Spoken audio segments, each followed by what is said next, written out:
Bonjour à toutes, bonjour à tous, bienvenue dans cette émission interview avec nos amis Marc Lewitt, animateur à Sud Plus, et également Frédéric Brault, animateur. Messieurs, bonjour. Bonjour. Bonjour à vous de nous recevoir. Salut La Réunion. On est là pour parler du Covid-19. Le fameux Covid-19. Le fameux Covid-19. Et vous êtes également, vous avez également une chaîne YouTube qui s'appelle Émancipation citoyenne 2020, c'est tout récent. Hein. Alors, à quoi consiste cette chaîne YouTube ? L'idée, c'est de relayer ce type d'émission, justement, pour les radios qui acceptent de nous recevoir.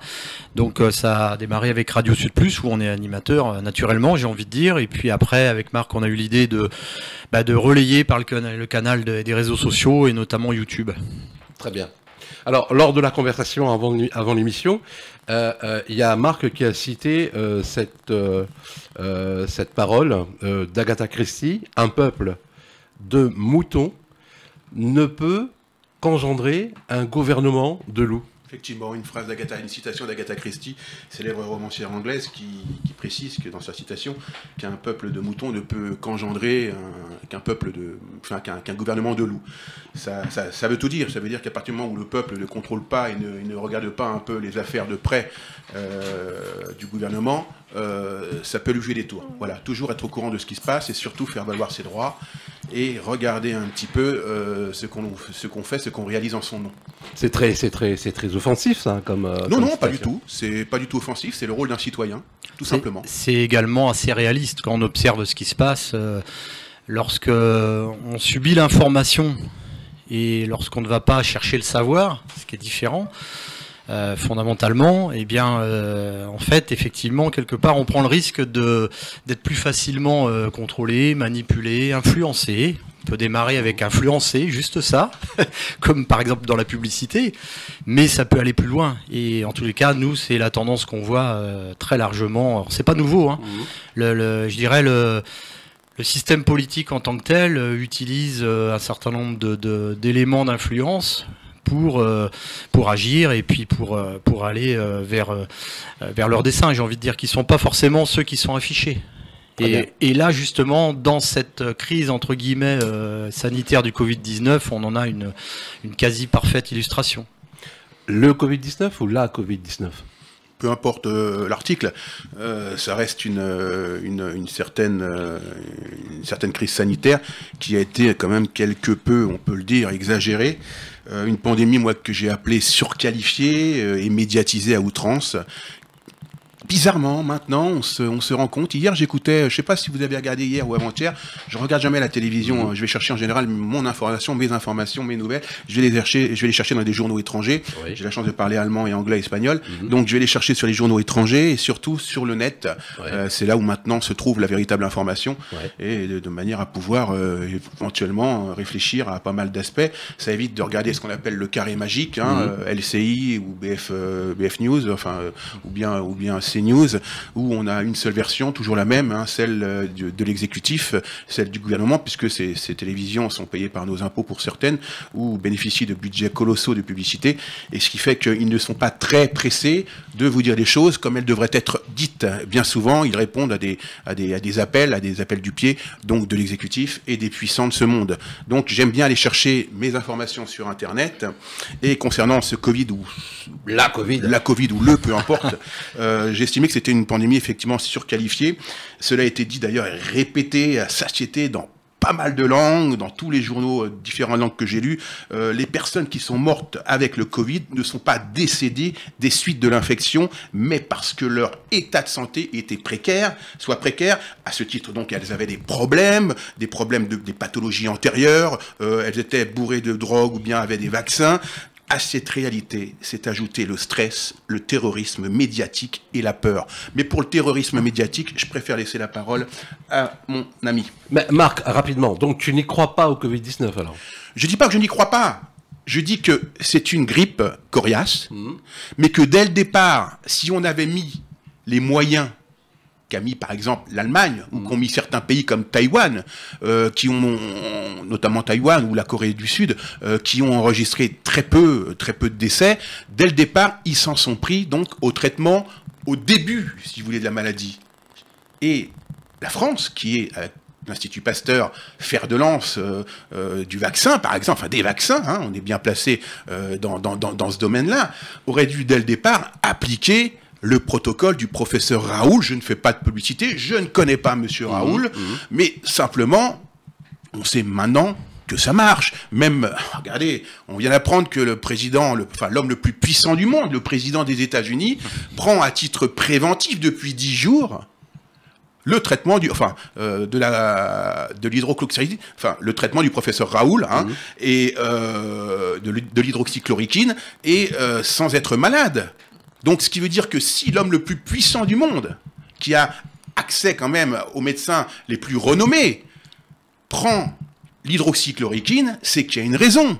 Là, je pense que c'est game over, comme on dirait pour le président Macron, qui, dès le départ, par l'intermédiaire de sa ministre Buzyn, qui a mis donc justement la chloroquine suite à son voyage, je vous le rappelle, en Chine, dès son retour en janvier, elle a mis comme par hasard la chloroquine sur la liste des substances vénéneuses et donc a ensuite interdit aux médecins de délivrer donc des ordonnances avec de l'hydroxychloroquine. C'est qu'il y a une raison. C'est-à-dire qu'en France, on préfère soigner plutôt que prévenir. En Allemagne, c'est tout le contraire. On prévient avant que la maladie n'arrive. Pourquoi en France est-ce qu'on préfère soigner plutôt que prévenir? Tout simplement pour des rapports financiers. Ça rapporte plus d'argent aux laboratoires pharmaceutiques de soigner des pandémies, des maladies qui sont déjà bien avancées, tout simplement. Voilà. Et puis les spécialistes de la prescription, ce sont quand même les médecins.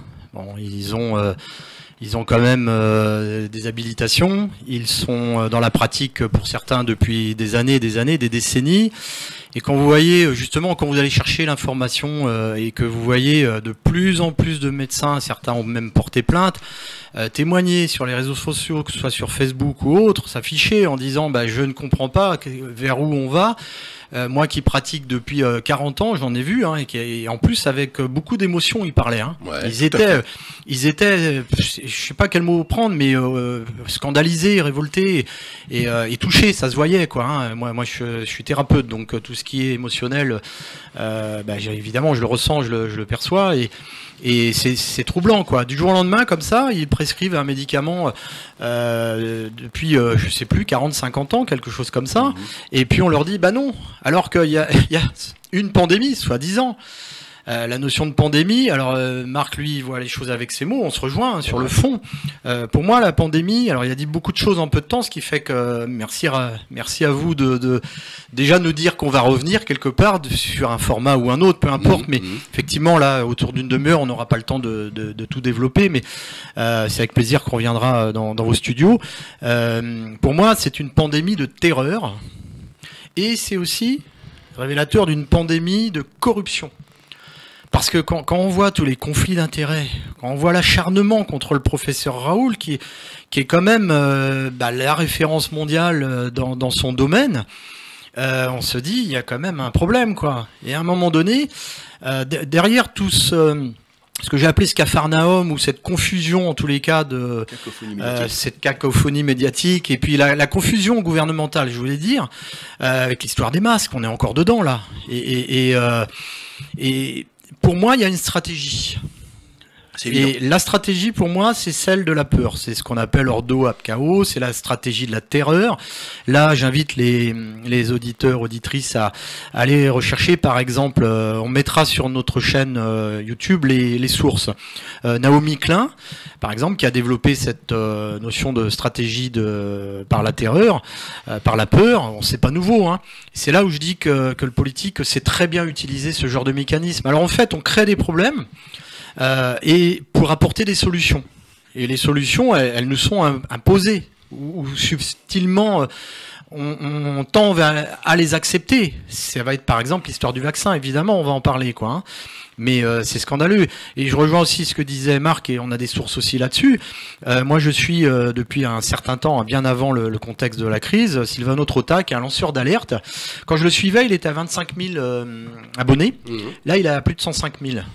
Et c'est quelqu'un, Silvano Trotta. Il vient de se prendre un procès en plus. Et c'est quelqu'un, il est dérangeant évidemment. C'est quelqu'un qui est chef d'entreprise, il a 60 salariés.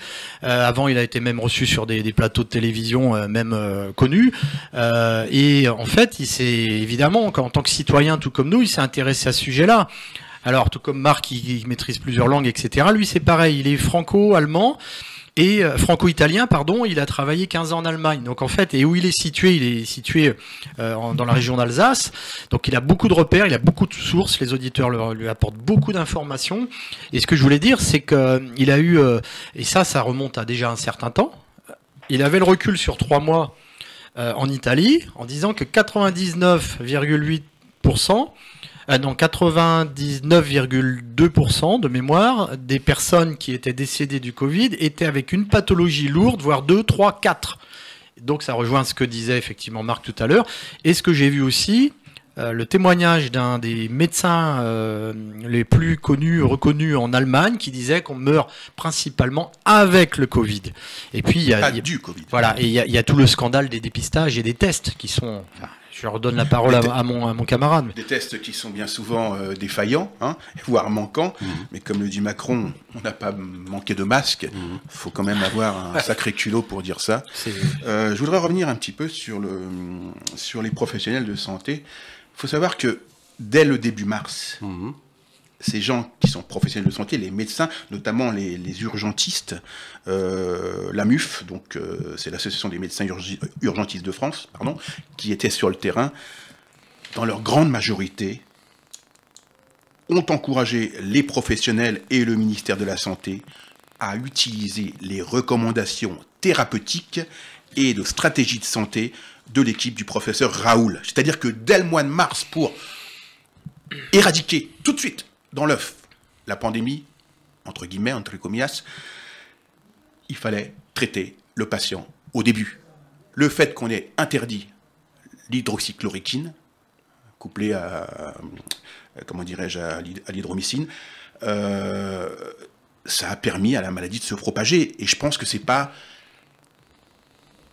innocent. C'est pas innocent. Pourquoi ? Souvenez-vous ce qui se passait, la crise sociale, la crise économique. Je vous rappelle que les bourses ont dévissé à moins 40%, à moins 40%, notamment la City, la bourse de Paris également, moins 42%, quelques jours avant, ça s'est jamais vu, vous vous rendez compte, moins 42%, quelques jours avant la pandémie. Donc c'est toujours plus facile de faire porter à une pandémie sanitaire qu'on ne peut pas prévenir, qu'on ne peut pas prévoir, les malheurs d'une crise économique, plutôt que de pointer du doigt les vrais responsables, c'est-à-dire la haute finance, les financiers. Mais je voudrais revenir aussi, je voudrais vous donner une première que vous n'avez peut-être pas, justement pour revenir à la difficulté et cette charge virale, entre guillemets, contre le professeur Raoul et contre son traitement. Faut bien, je pense que les gens doivent comprendre ce qui se passe et ce qui s'est passé. À ce titre, je vous donne comme information, je viens de l'apprendre tout à l'heure, dans les médias alternatifs, hein, le professeur Raoul quitte la France, puisqu'il a été recruté par la Chine, par un grand hôpital en Chine, et donc à la fin des vacances, il rejoint des vacances juillet-août, à la fin de l'été, il rejoint le plus grand hôpital chinois, il quitte la France, et il précise, je vous le cite, hein, il est devenu très compliqué d'entreprendre des projets de recherche dans le domaine de la santé en France. Le secteur étant rongé par les querelles partisanes, la bureaucratie tentaculaire et le politiquement correct. Il ajoute, la mortalité de Paris durant cette pandémie a été 5 fois supérieure à celle de Marseille. C'est-à-dire que quand une personne mourait par le Covid et non pas du Covid à Marseille, il en mourait 5 à Paris. Il y a eu plus de morts en Île-de-France avec 12 millions d'habitants qu'à Wuhan, le berceau de la pandémie, ou pour le même nombre d'habitants. Vous vous rendez compte un petit peu ? Ça traduit totalement la mauvaise gestion par le gouvernement et par la France, si ce n'est volontaire, de cette crise qu'on a voulu justement laisser gonfler, alors que dès le départ, on avait donc je dirais pas le vaccin, mais je dirais la méthode pour l'éradiquer. Alors pour en revenir à ce que je vous disais, il faut que les gens comprennent une chose, c'est que se sont mêlés des rapports financiers et des rapports d'ego. C'est-à-dire plutôt que de regarder au niveau sanitaire ce qui était le mieux pour la population et éviter cette pandémie en France, on s'est dit, tiens, pourquoi pas, peut-être, j'extrapole, hein, mais c'est comme ça que je le pense, peut-être d'autres me suivront, d'autres pas, on s'est dit, tiens, ce serait peut-être le moyen de faire peur aux gens et d'éradiquer tout ce qui est gilet jaune, tout ce qui est contestation. Et in fine, oui, ça a permis donc au gouvernement et à l'État de décréter l'état d'urgence et de voter, et de faire adopter des lois par ordonnance. Hein. Maintenant, l'ordonnance, avec ce gouvernement, on est habitué. On se demande à quoi sert ce Parlement et à reconduire l'état d'urgence jusqu'au mois d'août, je crois. Donc, ce qui veut dire que maintenant, cette pandémie, cette pseudo-pandémie, cette crise sanitaire a été le moyen idéal pour justement imposer aux Français une discipline de fer qui visait à réduire leur liberté fondamentale, leur liberté essentielle. Pour aboutir où ? Pour aboutir à un vaccin qui n'a pas lieu d'être. À quoi sert un vaccin pour une maladie qui va disparaître ou qui était saisonnière ? Je ne vois pas l'utilité. Le professeur Raoul également le dit. Donc, mais c'est un rapport d'argent qui s'est instauré, un rapport financier. Pourquoi ? Parce que vacciner des millions de gens avec des vaccins qui coûtent 70 ou 100 euros, ça rapporte plus qu'une petite pastille ou deux pastilles à 4 euros. Marc, tu es en train de nous dire qu'on va bientôt nous imposer un vaccin ? Oui, je pense que c'est en cours. D'accord. Justement, c'est là où, si je prends les médias principaux, hein, qu'on appelle mainstream, c'est-à-dire de la bien-pensance, ceux qui sont à plus de 80% financés par des milliardaires français, ça vous pouvez aller retrouver, hein, donc ça circule facilement, c'est connu maintenant, c'est établi. Comment être libre de l'information dans de tels contextes ? Je lisais qu'un certain Xavier Niel possède Libération, Figaro, et qu'il a récemment mis des billes dans BFM TV également. Mais il y a longtemps déjà, mais il y a pas que ça. C'est aussi le patron d'une petite entreprise à La Réunion qui s'appelle Free. Hein. Free, c'est Xavier Niel. Et pour la petite histoire. D'ailleurs, c'est lui qui est le créateur de Free. Tout à fait. Oui, mais pour la petite histoire, je peux même vous dire comment il a eu son financement à La Réunion pour comment dirais-je, pour ses réseaux. C'est tout simplement par la région. Hein, ça marche par amitié politique. Et il a bénéficié d'une enveloppe. Ça, on est un peu hors sujet. Mais il y avait une provision de 100 millions qui avait été provisionnée pour les petites entreprises qui avaient des problèmes de trésorerie. Monsieur Xavier Niel Niel a raflé avec sa petite entreprise à La Réunion, il a raflé la moitié, à lui tout seul, 50 millions. Et tant pis pour les petits entrepreneurs réunionnais. Voilà. Donc quand vous voyez le marché... Mais il embauche quand même 6000 personnes. Oui, mais c'est pas... Non, en métropole. Ah ben, oui, mais c'est pas un prétexte. Après, il y a l'argent d'où il vient. Vous avez des milliers d'entreprises qui embauchent... Vous savez, à La Réunion, c'est 82%. Le tissu économique, c'est 82% de TPME, TPMI qui ont également du personnel. Je pense que les petites entreprises à La Réunion sont largement plus nombreuses et peuvent employer beaucoup plus de monde et emploient beaucoup plus de monde que l'entreprise locale qui ne s'appelle pas Free, bien sûr, mais qui porte un autre nom, Telco, Telco OI. Regardez en termes d'employés, combien de Telco emploient donc l'entreprise de monsieur Niel qui a bénéficié de 50 millions d'euros à La Réunion par la région et puis par une banque européenne, demander un petit peu combien de personnes il emploie et demander maintenant aux 82% de TPME, TPMI réunionnais, aux artisans, combien de personnes ils emploient. Je pense que les TPME, TPMI réunionnaises vous diraient qu'ils en emploient beaucoup plus. L'oligarchie du Petit Paris est arrivée jusqu'à nous. Ben, en fait, ça montre tout le pouvoir de l'argent. On n'invente rien en disant ça. Hein. Mais là, si je veux revenir au vaccin, évidemment, ce qu'ils essaient de nous vendre, ils le font par saupoudrage, c'est-à-dire c'est progressif, mais tous les médias s'y mettent, tous ces médias-là, en tout cas. Tout récemment, on entendait quoi? On entendait, tiens, quel va être le pays qui va être livré en premier? Parce que les États-Unis sont affichés. Donc voilà. Du coup, il y a dans la sémantique, c'est-à-dire dans les mots, dans l'art et la manière de poser les questions, la question n'est plus, et d'ailleurs elle n'a jamais été, est-ce que vous souhaitez vous vacciner? Avez-vous besoin de vous vacciner? Que pensez-vous de la vaccination? Êtes-vous d'accord avec... Vous voyez ce que je veux dire?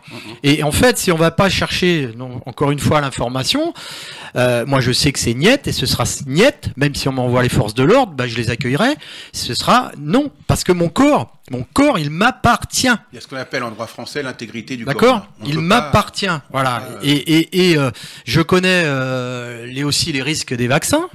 Ma femme est naturopathe, on s'est un peu penché sur le sujet. À titre personnel, malheureusement, j'ai mis le corps d'un bébé dans le trou qui a eu un vaccin le matin, qui est décédé l'après-midi. C'est un enfant de 3 mois, d'un pote d'enfance à moi. Alors je le dis avec mon cœur et mes tripes. Mais c'est voilà ce genre de choses. Et quand on va rechercher, on se rend compte que c'est une réalité sur toute la planète. Et ce monsieur Bill Gates là, qui est d'une manière ou d'une autre très influent, évidemment, qui est passé de l'informatique à des œuvres dites philanthropiques, faut pas se leurrer. Hein.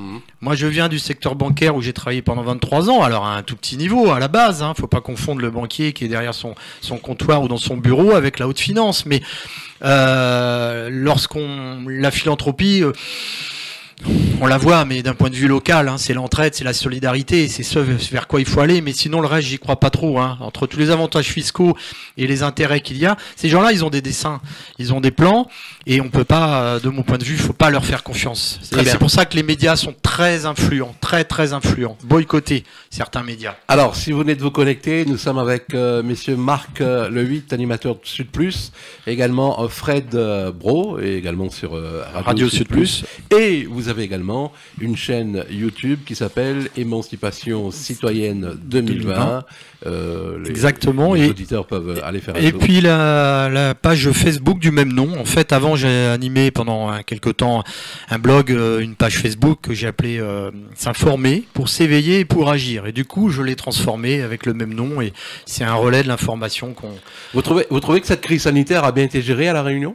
Mais elle a été très mal gérée comme elle a été très mal gérée en France par les ARS. Les ARS, par voie de fait. Les ARS, c'est un scandale. Ce sont des centaines, voire des milliers de personnes qui ne servent à rien. Excusez-moi de le dire, mais c'est la vérité. Les médecins le disent. C'est du haut fonctionnariat. Ça a été complètement mal géré. Comment est rentrée cette épidémie à La Réunion, selon vous ? Alors, 80%, ou 76% plutôt, des contaminés à La Réunion proviennent de l'extérieur, faut le savoir.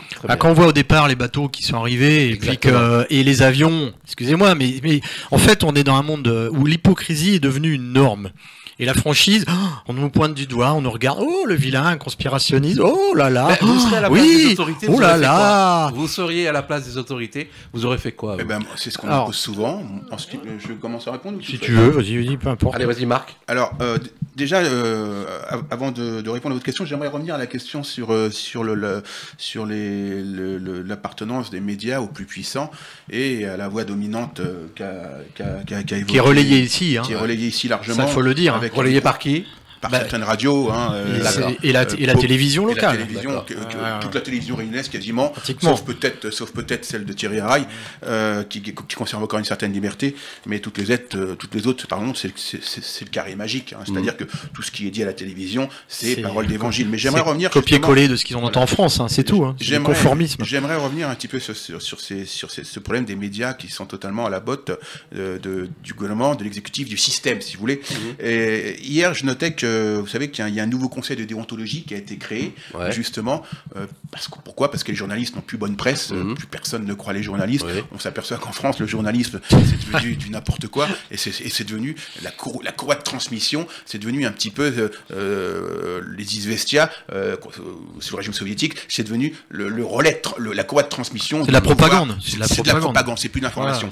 Et j'écoutais que ce nouveau conseil de déontologie journalistique, je vous la donne en mille, comme dirait Émile, a rendu son premier avis mardi, et sur une émission menée par Apolline de Malheur. Apolline de Malherbe, moi j'appelle Apolline de Malheur. Pourquoi? Parce que tout le monde a vu qu'Apolline de Malherbe était partisane et fervente défenseur du système. Et donc, elle a été, selon le conseil, je vous donne un petit peu, c'était une émission qui avait lieu avec l'avocat Juan Branco, et donc le conseil a décidé que l'ensemble, avec l'entretien, donc avec Juan Branco, témoignait d'une partialité envers l'interviewé qui dépassait la liberté d'investigation journalistique, et la dernière phrase prononcée par Madame Apolline de Malherbe ne respecte pas les règles déontologiques concernant les accusations sans preuve et le défaut d'offre de réplique. Je vous rappelle qu'elle avait terminé son interview en qualifiant son invité de manipulateur. C'est bien pour ça que Juan Branco a porté plainte auprès du CSA. Voilà, donc maintenant pour en revenir à... Il y a un collectif d'avocats également qui a porté plainte contre le gouvernement. Pour en revenir à votre question...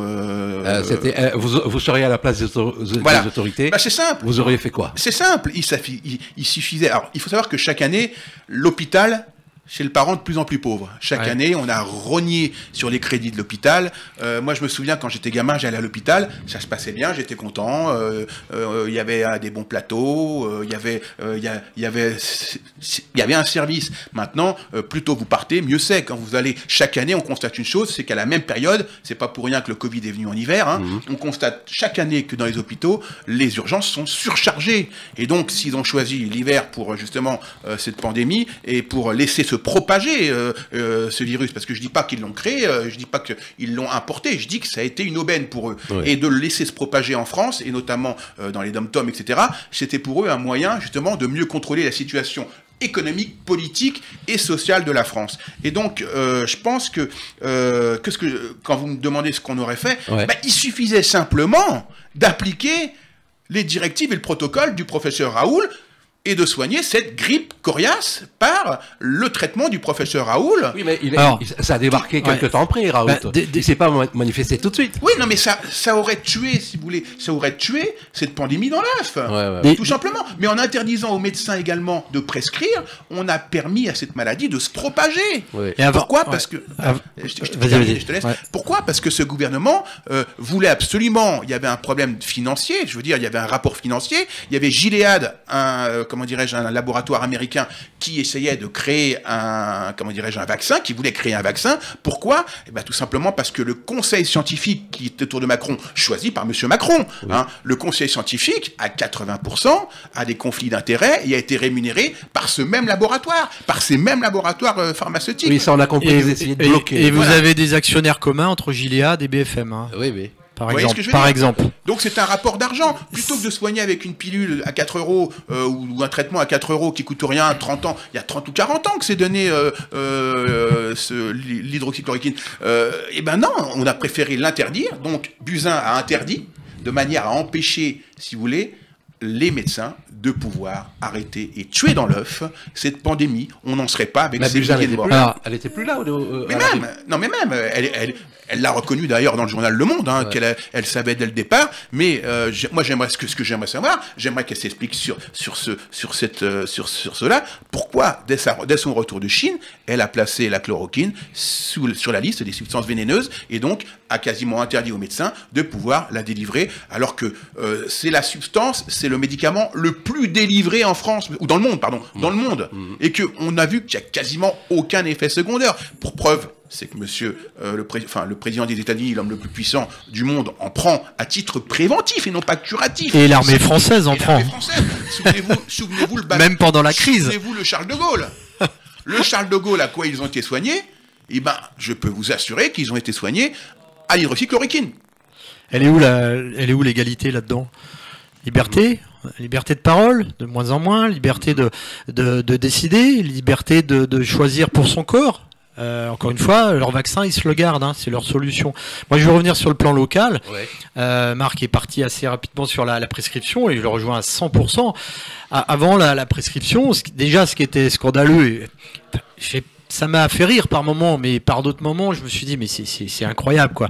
Bon, je suis un peu blasé, j'ai envie de dire, avec l'hypocrisie ambiante, mais quand vous voyez les discours qui étaient tenus, métropole, et puis quand vous voyez ici, même par les médias, et même les médias ici, qui disaient, oui, il y a des contrôles, etc., et puis qu'il y avait des gens qui étaient interviewés en sortant de l'aéroport, vous avez été contrôlé? Ah non, enfin,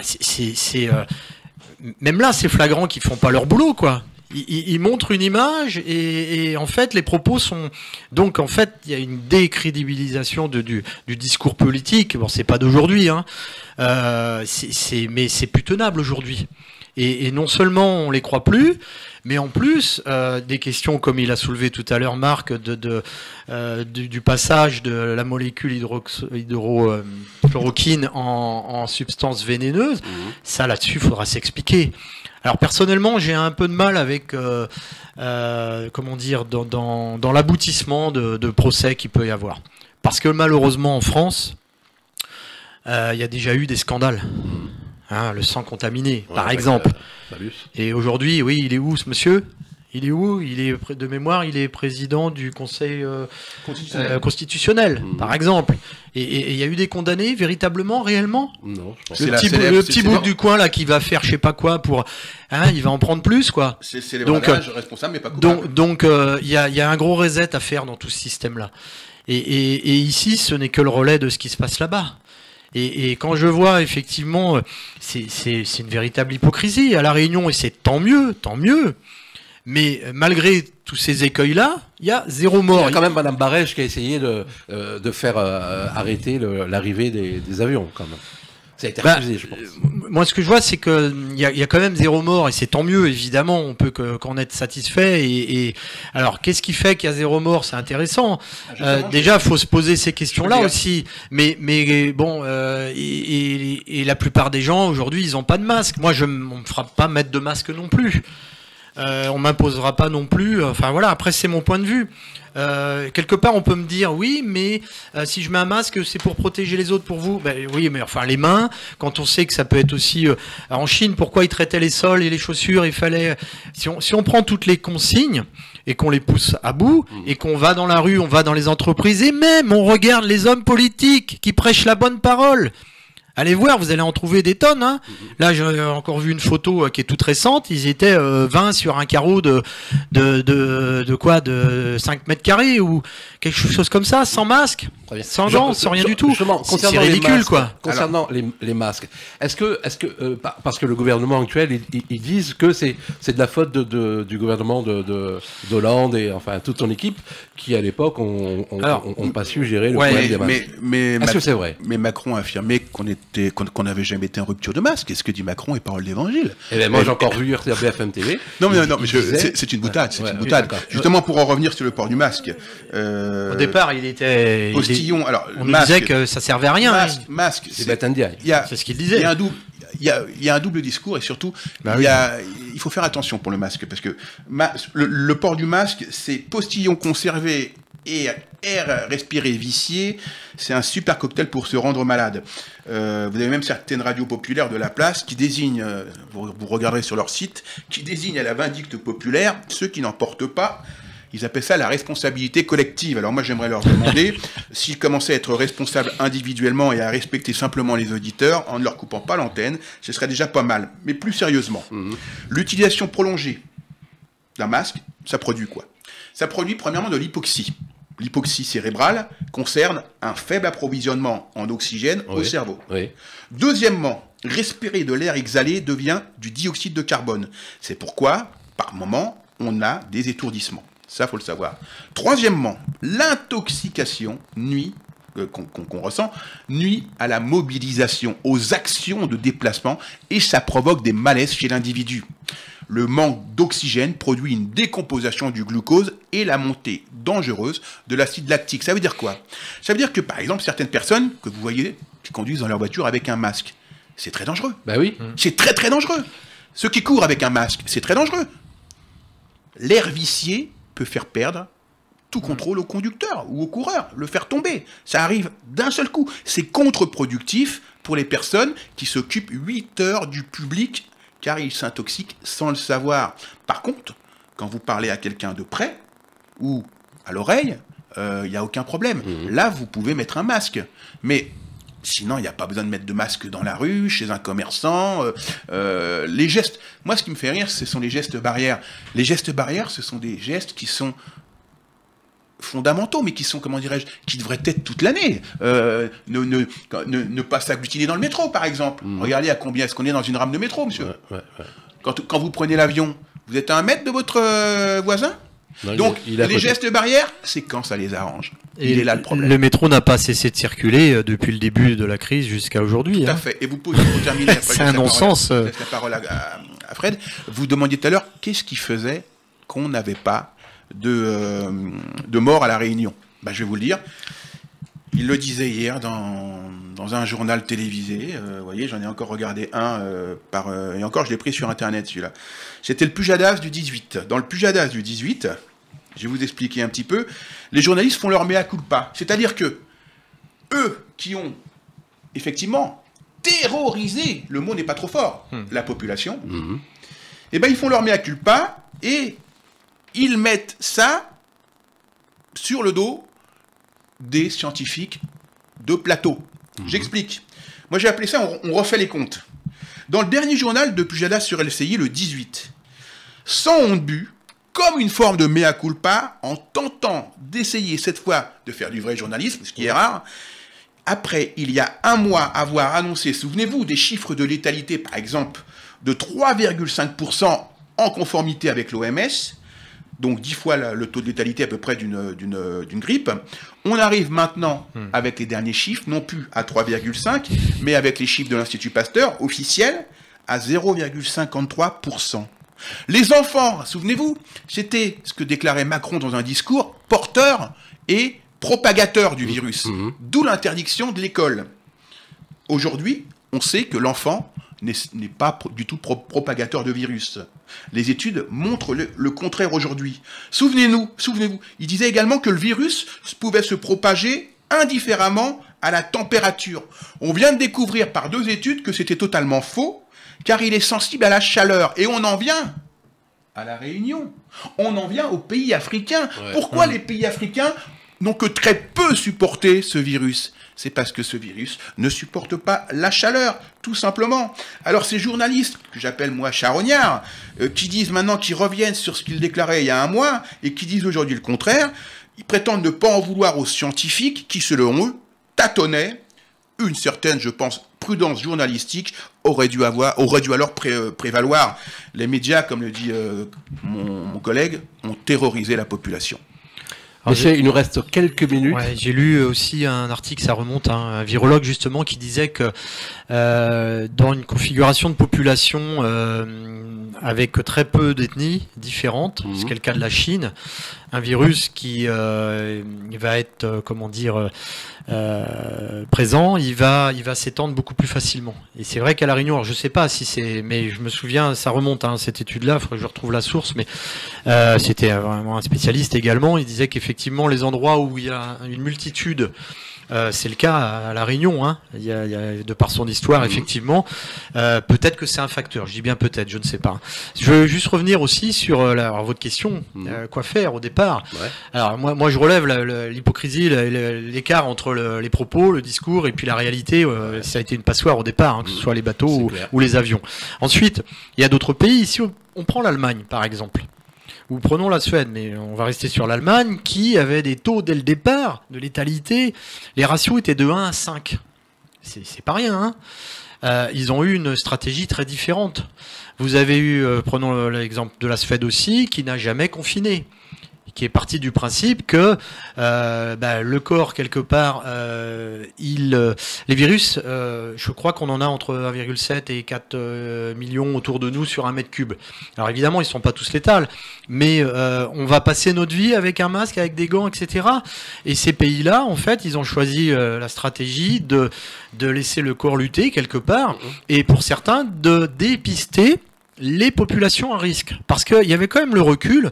Moi, je m'en souviens, tous les jours, je regardais des vidéos de Silvano Trotta qui avait justement les chiffres, parce qu'encore une fois, il y a plein de correspondants en Italie, double nationalité, et le côté frontalier avec l'Allemagne, il est en Alsace, et qui démontrait déjà qu'effectivement, il y avait des populations à risque, du fait de pathologies.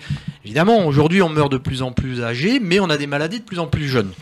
Donc ces gens-là de plus de 70 ans, on va dire grosso modo, qui avaient des pathologies, c'est eux évidemment qu'il fallait dépister.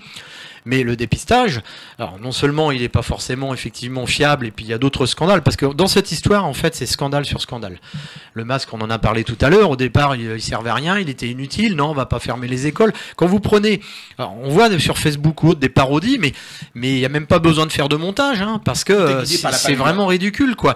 Donc, je pense qu'il faut, même si j'ai du mal à croire dans le fond des procès et les résultats que ça peut donner, moi je crois plutôt à un vrai procès populaire, j'ai envie de dire. Donc voilà, et ça j'y crois. Donc on est les 99%, il faut s'en rappeler. Et ça, quelque part, on a tout à reconstruire, parce que leur monde de demain, on est de plus en plus à ne pas en vouloir. Je pense que, pour terminer également mon propos, confiné à tort, comme le dit mon collègue, confiné à tort et à travers, sans distinction et sans moyens, c'était voué à l'échec. Dans les autres pays, ils ont détecté, ils ont isolé et ils ont traité. Il y a eu un arrêt de la pandémie. En France, on ne pouvait pas détecter, il n'y avait pas de test, ça coûtait trop cher. On ne pouvait pas isoler, ils n'ont pas isolé, hein, comme le voulait le professeur Raoul. Ils ont au contraire mélangé des gens qui étaient positifs avec des gens qui étaient...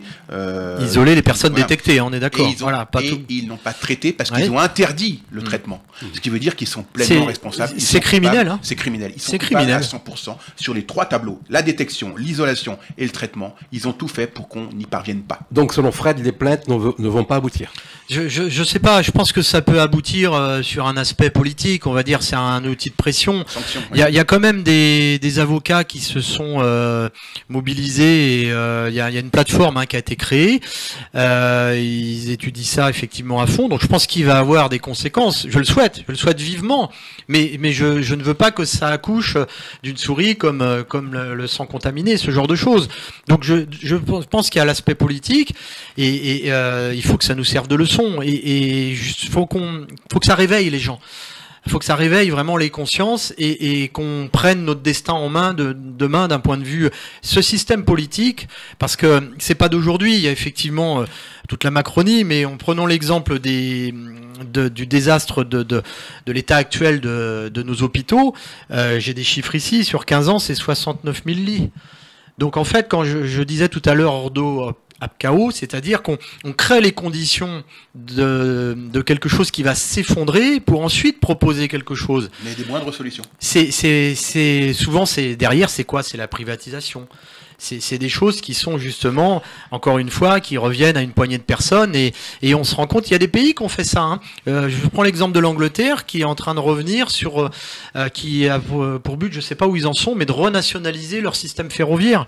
Donc, vous voyez, voilà, on va vers du pire, j'ai envie de dire. On va conclure, messieurs. À ce propos, je vais conclure sur la privatisation, puisqu'il parlait des privatisations. Il faut que les gens le sachent, et ils peuvent le vérifier. C'est que le déconfinement en France n'a pas été organisé par nos têtes d'œufs, hein, par l'ENA ou par nos hauts magistrats ou bien nos hauts fonctionnaires. Exactement. Il a été donné, il a été externalisé, la stratégie a été donnée à une société américaine qui a tout organisé. C'est-à-dire que maintenant, on paye des gens, des sociétés privées pour rédiger les lois parce qu'ils sont incapables de le faire. Le déconfinement, c'est pas le gouvernement ? Non, c'est une société privée qui s'appelle, je peux vous donner son nom, c'est Ben & Company. Ouais. Ce sont les champions donc pour pouvoir mettre des gens au chômage. C'est-à-dire quand on a besoin d'une grosse société, IBM fait souvent appel à eux pour faire du ménage, pour virer donc du personnel. On fait appel à cette société. Et là, ils ont fait appel à cette société justement. Et je peux vous dire que Pénicaud chez Danone, c'était du petit lait, hein, parce que cette société est spécialisée et c'est elle qui a organisé et qui a donné la trame pour le déconfinement en France. C'est-à-dire qu'on a payé une société américaine extérieure pour nous faire un plan de déconfinement. Donc ce que je veux dire, c'est que c'est grave. On paye des gens des centaines de milliers d'euros, hein, voire des dizaines de milliers d'euros par mois. Et ils sont des centaines. Ça représente quand même des impôts énormes pour les Français. Ils sont incapables de vous créer un plan de déconfinement. Ils font appel à des sociétés extérieures. Voilà. Ça fait 40 minutes qu'on discute. Merci à vous. Comment voyez-vous les prochaines semaines, les prochains mois, et on arrête là-dessus? L'avenir proche. Je vais laisser... moi, je pense qu'ils sont en roue libre. Ouais. Ils sont en roue libre. Donc, quelque part, le mouvement des Gilets jaunes, il a été encore plus asséché de par les mesures, de par la répression. Il y a vraiment cette politique de la terreur. Il y a effectivement le prétexte du contexte pour... amener des mesures autour de la crise financière économique, qui est financière, qui est déjà sous-jacente depuis très longtemps. Expliquez-moi, ou c'est plutôt à eux de nous expliquer, comment est-ce que, par exemple, lors des, entre guillemets, pseudo-négociations, parce qu'il y en a pas véritablement eu concernant les retraites, les futures retraites, on avait du mal à trouver quelques dizaines de milliards, et qu'en quelques jours ou quelques semaines au plus, on trouve plusieurs centaines de milliards via la BCE. 500 millions au niveau de l'Europe. D'accord, c'est quand même incroyable, quoi. Et alors, on commence à nous faire comprendre, il a été ici et là, ils empruntent un impôt Covid. Ils empruntent du fric aux capitalistes, ils disent. Non, mais justement, c'est pour nous raccrocher. On nous parle d'un impôt Covid, on nous parle, etc. C'est pour nous raccrocher à l'Europe. Ouais. Les 500 milliards qui viennent que l'Europe va fournir, pour la petite histoire, il faut savoir que sur les 500 milliards pour 27 pays, l'Allemagne en prend 52%. D'accord. Donc c'est pour vous dire un petit peu, la part du lion, c'est pour l'Allemagne.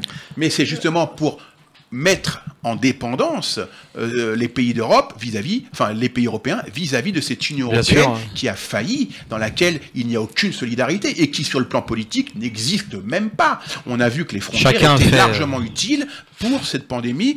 On aurait dû réfléchir par nous-mêmes et ne pas écouter l'OMS et ne pas écouter justement des financiers qui n'en voulaient qu'à notre argent et surtout qui ne voulaient que fortifier leurs intérêts. L'Italie, le premier pays touché en Europe, a été avant tout aidé par la Chine, Cuba et la Russie. Pas par l'Europe. L'Europe, c'est quoi? Elle revient d'un seul coup, c'est pas l'Europe qui revient, c'est la finance européenne qui revient. Pourquoi? C'est parce que c'est la planche à billets, monsieur. La planche à billets, c'est ça, exactement.